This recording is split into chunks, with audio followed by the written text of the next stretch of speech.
بیوی کو رخصت کرا کے لانا ہے تو تیاری کرانا اس کے ذمہ ہے، یہ نہیں کہ وہاں سے جو ہے مسحری آئے گی، وہاں سے چارپائی آئے گی، وہاں سے کرسی آئے گی، وہاں سے صوفہ سیٹ آئے گا، وہاں سے برتن آئے گا، وہاں سے واشنگ مشین آئے گی، وہاں سے تمام چیزیں آئیں گی۔ انتہائی غلط چیز، اسلام سے اس کا کوئی تعلق نہیں۔ جہیز ایک لعنت ہے اور مرد کی غیرت کے بھی خلاف بات ہے۔ دوسرے کا سامان اس کے سہارے تم شادی کرو گے۔ ان الحمد للہ نحمده ونستعینه ونؤمن به ونتوکل علیہ ونعوذ باللہ من شرور انفسنا ومن سیئات اعمالنا من یهده اللہ فلا مضل له ومن یضلل فلا هادی له واشهد ان لا الہ الا اللہ وحدہ لا شریک له واشهد ان محمدا عبدہ ورسولہ اللہم صلی وسلم وبارک وانعم علی عبدک ورسولک ونبیک محمد وعلی آلہ واصحابہ اجمعین۔ یا ایہا الذین آمنوا اتقوا اللہ حق تقاتہ ولا تموتن الا وانتم مسلمون۔ یا ایہا الناس اتقوا ربکم الذی خلقکم من نفس واحدہ وخلق منها زوجها وبث منهما رجالا كثيرا ونساء واتقوا الله الذي تساءلون به والأرحام إن الله كان عليكم رقيبا۔ يا أيها الذين آمنوا اتقوا الله وقولوا قولا سديدا يصلح لكم أعمالكم ويغفر لكم ذنوبكم ومن يطع الله ورسوله فقد فاز فوزا عظيما۔ اما بعد فإن أصدق الحديث كتاب الله وخير الهدي هدي محمد صلى الله عليه وسلم وشر الأمور محدثاتها وكل محدثة بدعة وكل بدعة ضلالة وكل ضلالة في النار۔ ما بعد فأعوذ بالله من الشيطان الرجيم بسم الله الرحمن الرحيم۔ للرجال نصیب مما ترک الوالدان والاقربون وللنساء نصیب مما ترک الوالدان والاقربون مما قل منه او کثر نصیبا مفروضا۔ محترم حاضرین، اسلام کے آئلی قوانین کا ایک اہم حصہ وہ ہے جو وراثت سے متعلق ہے۔ کسی کے انتقال کے بعد جو اس کا ترکہ ہے، جو اس کی پراپرٹی ہے، کس طرح سے اس کی تقسیم ہو، یہ قرآن مجید میں بڑی وضاحت کے ساتھ بیان ہوا ہے۔ قرآن نے بڑی تفصیل سے سورہ نساء میں اس کے احکام کا تذکرہ کیا۔ اس سے اندازہ کیا جا سکتا ہے کہ وراثت کے قانون کی اہمیت بہت زیادہ ہے۔ اللہ تعالیٰ نے خود اس کی تفصیلات قرآن مجید میں بیان کی ہیں اور اس بات کی تاکید کی ہے کہ یہ اللہ تعالیٰ کی متعین کی ہوئی حدیں ہیں، ان کو کراس نہیں کیا جا سکتا، ان کو توڑا نہیں جا سکتا، ان کی پابندی بہت ضروری ہے۔ صحیح طور سے اسلام کے قانون وراثت کو نہ سمجھنے کی وجہ سے اعتراضات بھی کیے جاتے ہیں، شبہات اور شکوک بھی پیدا کیے جاتے ہیں، تو صحیح انداز سے ان کو سمجھانے کی ضرورت ہے اور اس کی جو حکمت ہے، مصلحت ہے، اس کو واضح کرنے کی ضرورت ہے۔ عام طور سے یہ اعتراض کیا جاتا ہے کہ لڑکی کا حصہ لڑکے کے مقابلے میں کم رکھا گیا ہے اسلام کے قانون وراثت میں۔ تو اسلام کا جو پورا فیملی سسٹم ہے، اس سسٹم کو سمجھنا چاہیے۔ اسلام جب آیا اس وقت تو عورتوں کو وراثت میں کوئی حق نہیں دیا جاتا تھا۔ زمانے جاہلیت میں عربوں کے ہاں عورتوں کی کوئی حیثیت نہیں تھی، ان کا کوئی مقام نہیں تھا، ان کا کوئی مرتبہ نہیں تھا، اور اس وقت جو متمدن دنیا سمجھی جاتی تھی وہاں بھی عورتوں کے حقوق نہیں تھے۔ اس ماحول میں اسلام نے عورتوں کا حق اور ان کا مرتبہ واضح کیا، ان کی حیثیت واضح کی، اور وراثت میں بھی ان کا حق متعین کیا۔ قرآن نے اس کی تفصیلات بیان کی۔ وراثت میں مختلف حیثیتوں سے ایک عورت حصہ پاتی ہے۔ بیٹی کی حیثیت سے باپ کی جائیداد میں اس کا حصہ بنتا ہے، ماں کی حیثیت سے جو بیٹے کا ترکہ ہے اس میں اس کا حصہ بنتا ہے، بیوی کی حیثیت سے شوہر کا جو ترکہ ہے اس میں اس کا حصہ بنتا ہے، بہن کی حیثیت سے بھی پاتی ہے۔ اور یہ جو حصہ ملتا ہے عورت کو تو اس کی دو شکلیں ہیں۔ ایک شکل تو یہ ہے کہ اس کا ایک حصہ جو مقرر کر دیا گیا ہو، جن کو ہم اصحاب فروض کہتے ہیں۔ عورت اصحاب فروض میں بھی داخل ہے، اس حیثیت سے بھی وراثت میں حصہ پاتی ہے۔ جیسے اگر کسی کی ایک بیٹی ہے، اس کا حصہ متعین ہے، النصف للواحدہ، ایک بیٹی اگر ہے آدھی پراپرٹی کی وہ مالک ہوگی، وراثت میں آدھی پراپرٹی اس کو ملے گی۔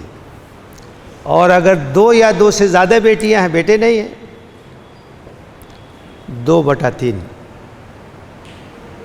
ان بیٹیوں کا ہوگا، اس کے بعد باقی جو ورثہ ہیں ان کو ملے گا۔ تو ایک تو شکل یہ ہوتی ہے کہ اس کا حصہ متعین ہے اور وہ مل رہا ہے، اور وہ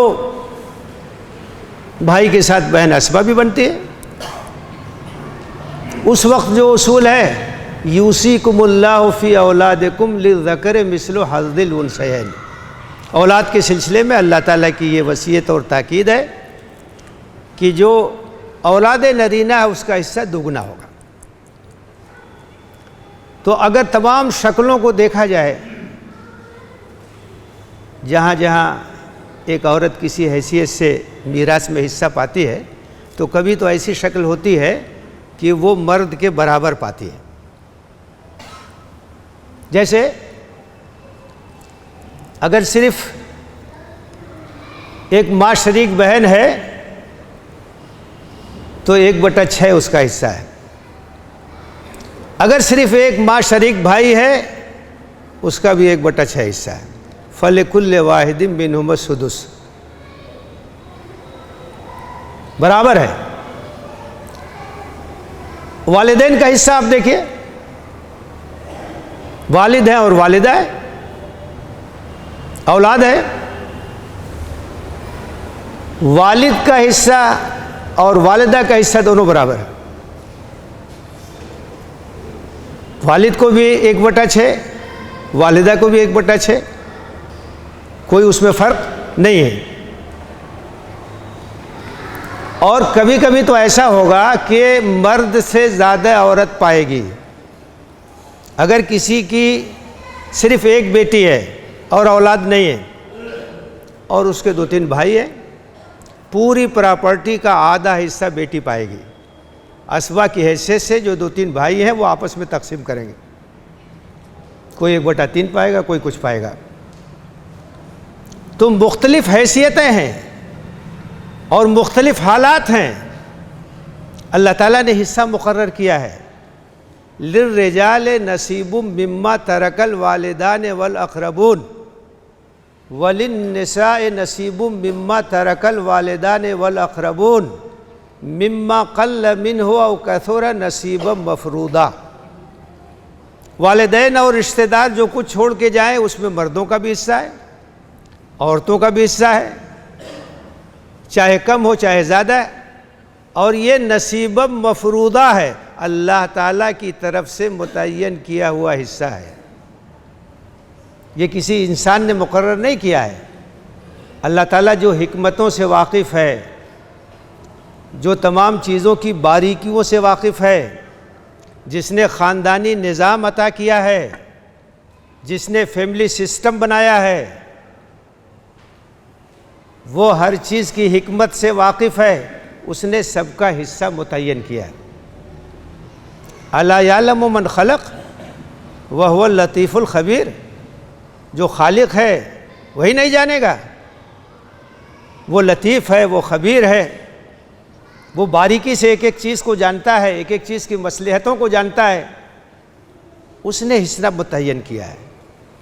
تو اسلام نے عورتوں کو وراثت میں حصہ دیا، مختلف حیثیتوں سے دیا، ان کا حصہ متعین کیا، اور خاندان کا ایک سسٹم ہے، اس سسٹم کو اگر سمجھا جائے تو ہر چیز کو سمجھنے میں آسانی ہوگی۔ خاندان ایک ادارہ ہے، اس ادارے کا سربراہ کون ہے، ذمہ دار کون ہے؟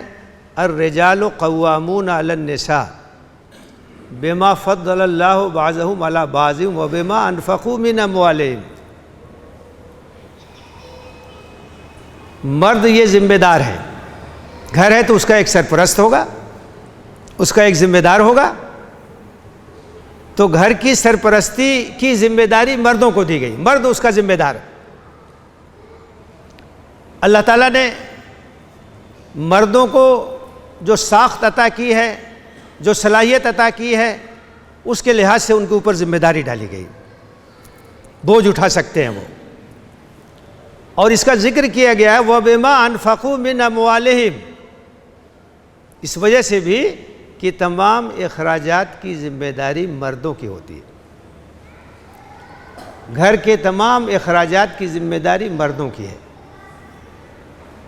وہ بیوی کی بھی کفالت کرے گا، وہ اولاد کی بھی کفالت کرے گا، وہ والدین کی بھی کفالت کرے گا، وہ بہنوں کی بھی کفالت کرے گا، ان کا خرچہ اٹھائے گا، ان کی ضروریات کی تکمیل کرے گا، بیمار ہو جائیں ان کا علاج کرے گا، تمام چیزیں اس کے ذمہ ہیں، وہ گھر کے ذمہ دار ہیں۔ تو جو ذمہ دار ہے، جس کے اوپر زیادہ خرچ ہے، اگر کہیں اس کا حصہ زیادہ رکھا گیا تو اس میں کوئی ناانصافی کی بات نہیں۔ ایک عورت جو کچھ پائے گی اس میں سے اسے کہیں خرچ نہیں کرنا ہے، عورت کا جو کچھ ہے وہ سب محفوظ ہے، اسے خرچ نہیں کرنا ہے، اس کا شوہر اس پر خرچ کرے گا، وہ بیٹی ہے تو اس کا باپ اس کے اوپر خرچ کرے گا، وہ ماں ہے تو اس کا بیٹا اس کے اوپر خرچ کرے گا، اسے کچھ خرچ نہیں کرنا ہے، تمام ذمہ داریاں مرد کی ہیں۔ تو مرد کا حصہ کہیں کچھ زیادہ رکھا گیا، اس میں کوئی ناانصافی کی بات تو ہے نہیں، جس کے ذمہ زیادہ ذمہ داری ہے، زیادہ خرچ ہے، اس کا حصہ کچھ زیادہ رکھا گیا۔ عورت کے پاس جو کچھ ہے سب محفوظ ہے۔ شادی بیاہ کے وقت آپ دیکھیے، مہر کسے دینا ہے؟ مرد کو دینا ہے، شوہر کو دینا ہے۔ گھر کی جو تیاری ہے شوہر کو کرنی ہے۔ یہ جو جہیز کی رسم ہے اس کا اسلام سے کوئی تعلق نہیں ہے، یہ ہندوانہ رسم ہے، اور مسلمانوں کے اندر یہ لعنت آ گئی ہے، اس کو ختم کرنا چاہیے۔ جہیز نام کی کوئی چیز اسلام میں نہیں ہے، مرد کی ذمہ داری ہے، شوہر کی ذمہ داری ہے کہ وہ اپنے گھر کی تیاری کرے۔ بیوی کو رخصت کرا کے لانا ہے تو تیاری کرانا اس کے ذمہ ہے، یہ نہیں کہ وہاں سے جو ہے مسحری آئے گی، وہاں سے چارپائی آئے گی، وہاں سے کرسی آئے گی، وہاں سے صوفہ سیٹ آئے گا، وہاں سے برتن آئے گا، وہاں سے واشنگ مشین آئے گی، وہاں سے تمام چیزیں آئیں گی۔ انتہائی غلط چیز، اسلام سے اس کا کوئی تعلق نہیں۔ جہیز ایک لعنت ہے اور مرد کی غیرت کے بھی خلاف بات ہے۔ دوسرے کا سامان، اس کے سہارے تم شادی کرو گے، ایک نوجوان کی غیرت کو چیلنج کرنے والی یہ بات، غیر اسلامی رسم ہے۔ تو گھر کی جو تیاری ہے اپنی حیثیت کے مطابق مرد کرے گا، مہر وہ دے گا، گھر کی تیاری وہ کرے گا، دعوت ولیمہ وہ کرے گا۔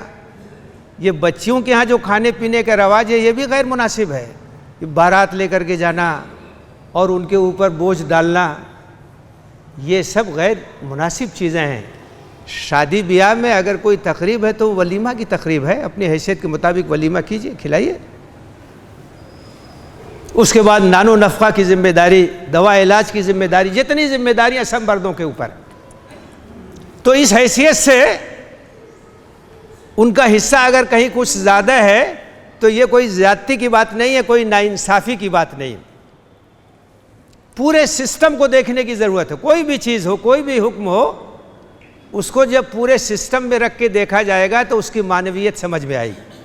اسلام کا ایک خاندانی نظام ہے، ایک فیملی سسٹم ہے، اسی کے تحت وراثت ہے، اسی کے تحت نکاح ہے، اسی کے تحت حضانت کا حق ہے، اسی کے تحت طلاق اور تفریق کے احکام ہیں، پرورش کا حق ہے، یہ تمام چیزیں اسی کے تحت ہیں۔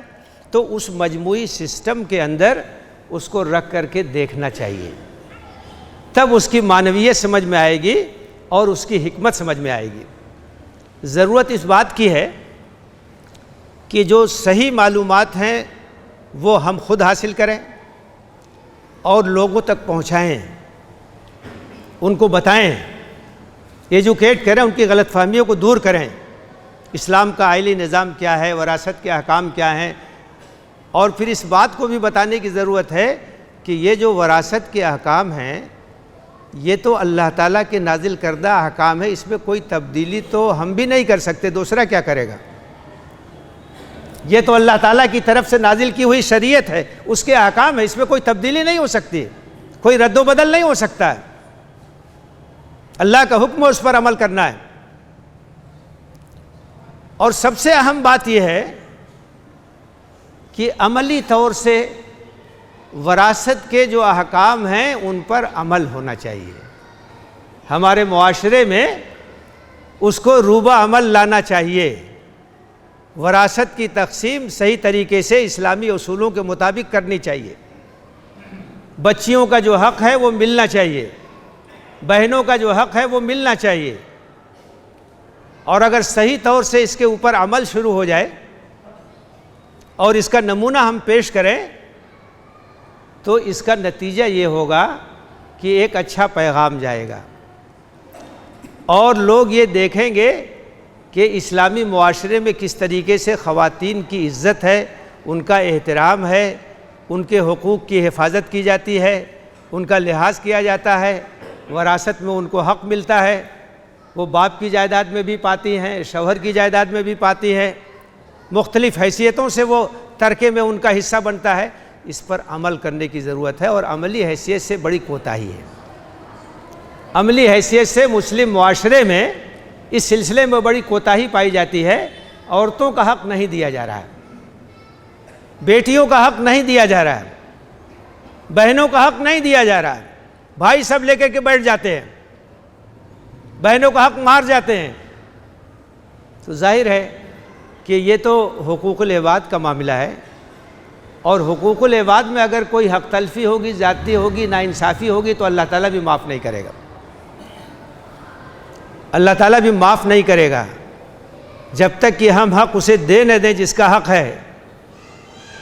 تو اس بات کو رواج دینے کی ضرورت ہے اور مہم چلانے کی ضرورت ہے کہ ہمارے سماج میں اور ہمارے معاشرے میں وراثت کے جو احکام ہیں ان پر عمل کیا جائے،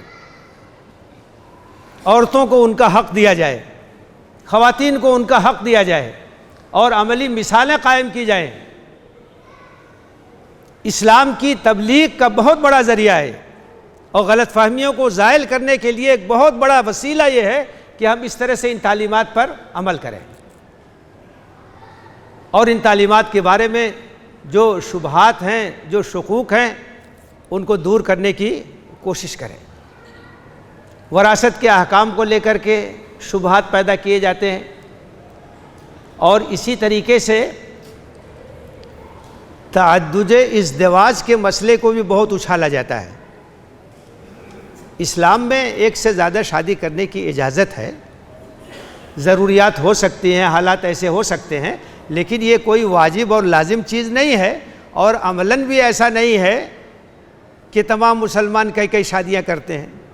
جائزہ بھی بتاتا ہے، سروے کی رپورٹیں بھی بتاتی ہیں، لیکن کبھی اس طرح کے حالات ہوتے ہیں تو اسلام ایک فطری مذہب ہے اور ہر طرح کے حالات کے لیے اس میں احکام موجود ہیں، تو اس کی اجازت دی گئی ہے، اس کی حکمتیں ہیں، اس کی مصلحتیں ہیں اور اس کے لیے شرطیں بھی ہیں۔ اسلام سے تو پہلے ایسا تھا کہ کوئی قید نہیں تھی، جتنی چاہتے تھے شادیاں کرتے تھے۔ اسلام نے ایک قید تو یہ لگا دی کہ 4 سے زیادہ بیویاں کسی کے حق میں ایک وقت میں نہیں ہو سکتی ہیں۔ ایک صاحب مسلمان ہوئے، ان کی زوجیت میں 10 بیویاں تھیں۔ نبی صلی اللہ علیہ وسلم نے ان سے کہا اختر منہن 4 وفارق سائرہن، کہ 4 بیویوں کو اپنی زوجیت میں رکھو اور باقی سے علیحدگی اختیار کر لو۔ تو ایک قید تو اسلام نے یہ لگائی کہ 4 سے زیادہ شادی نہیں، اور دوسری قید یہ لگائی کہ عدل اور انصاف کی شرط کے ساتھ شادی ہو سکتی ہے۔ ایک سے زیادہ بیوی ہے، سب کے ساتھ انصاف کرنا ہے، کسی کے ساتھ ناانصافی نہیں کرنا ہے، نابرابری نہیں کرنا ہے، ظلم نہیں کرنا ہے، زیادتی نہیں کرنا ہے۔ اور اللہ کے رسول صلی اللہ علیہ وسلم نے فرمایا کہ اگر کسی کی 2 بیویاں ہوں اور وہ ان کے ساتھ انصاف نہ کرے، ناانصافی کرے، تو قیامت کے دن اس حال میں آئے گا کہ اس کا ایک پہلو جھکا ہوا ہوگا، ایک کندھا جھکا ہوا ہوگا۔ تو عدل کی شرط لگایا، انصاف کی شرط لگایا۔ اب اس طرح سے اس مسئلے کو بڑھا چڑھا کے پیش کیا جاتا ہے جیسے لگتا ہے کہ جتنے مسلمان ہیں سب 4 شادیاں کرتے ہیں۔ آپ خود اپنا جائزہ لیجئے، گرد و پیش کا، تو کتنے لوگ ایسے ملیں گے؟ اور باقاعدہ سروے رپورٹیں ہیں کہ مسلمانوں سے زیادہ دوسرے سماج میں 1 سے زیادہ شادی کا رواج ہے۔ تو یہ ایک جائز چیز ہے، شرائط کے ساتھ ہے، کوئی لازم چیز نہیں ہے۔ لازم تو ایک بیوی سے بھی شادی کرنا لازم نہیں، ترغیب دی گئی ہے، نکاح کرو۔ ایک بھی شادی اگر نہ کرے کوئی تو یہ نہیں کہیں گے ہم نے کہ اس نے واجب کو ترک کر دیا ہے یا کسی لازمی چیز کو ترک کر دیا ہے۔ نکاح کا حکم کیا ہے؟ مستحب ہے، وہ سنت ہے، اس کی ترغیب دی گئی ہے۔ تو جب ایک سے شادی کرنا لازم اور واجب نہیں ہے تو 4 سے شادی کرنا کہاں سے لازم اور واجب ہو جائے گا؟ تو بہت سی چیزیں یوں ہی پھیلائی گئی ہیں اور اسلام کے آئلی قوانین کو بدنام کرنے کی کوشش کی جا رہی ہے اور ذرائع ابلاغ کے ذریعے سے شکوک اور شبہات پھیلائے جا رہے ہیں۔ ایسے دور میں ضرورت اس بات کی ہے کہ ہم خود گہرا مطالعہ کریں، شکوک شبہات کو دور کریں اور اسلامی شریعت کے احکام کا صحیح تعارف کرائیں اور اپنے معاشرے میں، اپنے گھر میں، اپنے خاندان میں صحیح طریقے سے اس پر عمل کریں، اس کا عملی نمونہ پیش کریں تاکہ ہمارے خاندان وہ ایک مثالی خاندان ہو جہاں عورتوں کا احترام ہے، جہاں بچوں کا احترام ہے، جہاں بزرگوں کا احترام ہے، جہاں سب کو ان کا حق دیا جاتا ہے، جہاں محبت ہے، ایک دوسرے کے ساتھ حقوق کی ادائیگی ہے۔ یہ اسلام کی بہت مؤثر تبلیغ ہوگی اور بہت مؤثر دعوت ہوگی۔ اللہ سے دعا ہے کہ ہمیں اسلام کی آئلی تعلیمات کو ٹھیک طور سے سمجھنے کی توفیق دے، اسے عام کرنے کی توفیق دے، شکوک اور شبہات کو دور کرنے کی توفیق دے اور مخلصانہ طریقے سے اس پر عمل کرنے کی توفیق دے۔ آمین۔ وآخر دعوانا ان الحمدللہ رب العالمین۔ اقول قولی ھذا واستغفر اللہ لی ولکم اجمعین فاستغفروہ انہ هو الغفور الرحیم۔